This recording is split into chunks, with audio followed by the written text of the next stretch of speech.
अर्जुन के पुत्र और श्री कृष्ण के शिष्य वीर अभिमन्यु को अनेक कौरव योद्धाओं ने घेर कर मारा था। इस घटना के बाद अभिमन्यु वीरता का पर्याय माना गया और कौरव पाप के भागीदारी बन गए। कम आयु के उस वीर बालक को मारते समय कौरवों ने तनिक भी संकोच नहीं किया, क्योंकि अभिमन्यु कौरव सेना का सबसे बड़ा शत्रु था तथा उसने अनेकों कौरव योद्धाओं का अंत किया था। इसलिए अभिमन्यु को मारकर कौरव फूले नहीं समा रहे थे। लेकिन अभिमन्यु अर्जुन का एकलौता ऐसा वीर पुत्र नहीं था जिसको कौरवों ने घेर कर मारा था। अभिमन्यु के अलावा अर्जुन के दूसरे पुत्र को भी कौरवों ने किसी षड्यंत्र के अंतर्गत घेरने की कोशिश की, लेकिन अर्जुन के इस पुत्र ने अभिमन्यु जैसी गलती नहीं की। उसने सभी कौरवों को मुंह तोड़ जवाब दिया और वो कारनामा कर दिखाया जिसे करने में अभिमन्यु भी असमर्थ था।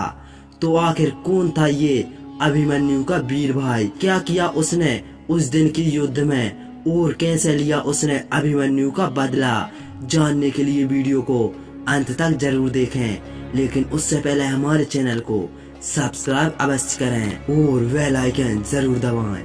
अर्जुन का दूसरा बेटा इरावन वीरता में किसी भी प्रकार से अभिमन्यु से कम नहीं था और वो हर प्रकार की युद्ध विद्याओं से लेकर विभिन्न शस्त्र विद्याओं में माहिर था। लेकिन उसकी माया विद्या उसे अन्य सभी योद्धाओं से अलग करती थी। इरावन एक मायावीर योद्धा था जिसके जरिए वो बड़े राक्षसों की शक्ति रखता था, क्योंकि उसकी माता एक नाग कन्या थी और उसका पालन पोषण उसी माता ने किया था। इसलिए इरावन एक विशाल नाग के योद्धा के रूप में था। वो अपनी विशाल शक्ति असंख्य नागों को बुला सकता था। इस प्रकार इरावन महाभारत में पांडवों की तरफ से लड़ने वाला वो योद्धा था जिसको मानना किसी साधारण कौरव योद्धा के बस की बात नहीं थी।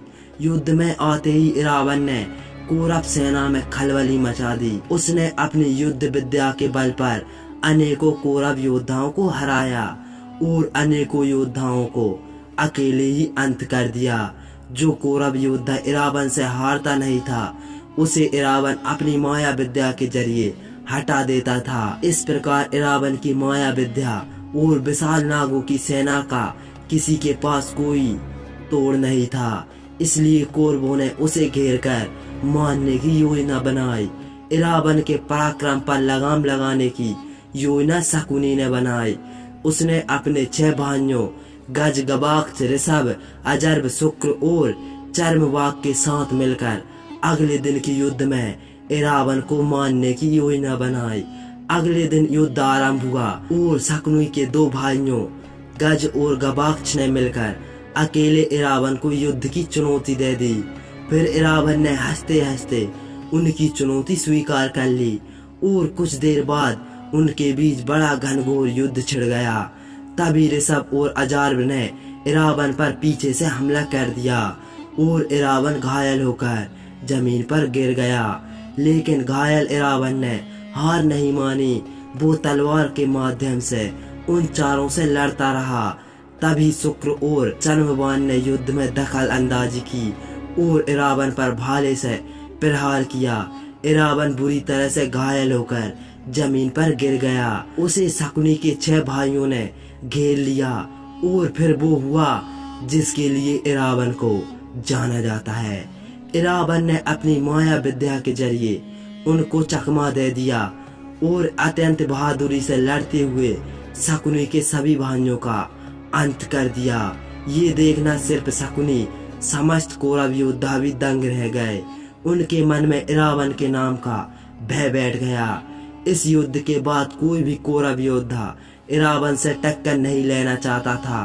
वे एक बार इरावन को युद्ध में हरा भी देते, लेकिन उनके पास इरावन की माया विद्या का कोई तोड़ नहीं था। लेकिन सभी कौरवों में भूरिश्रवा एकमात्र ऐसा योद्धा था जो किसी भी मायावी विद्या से नहीं डरता था और उसने अकेले इरावन से लड़ने का निश्चय किया।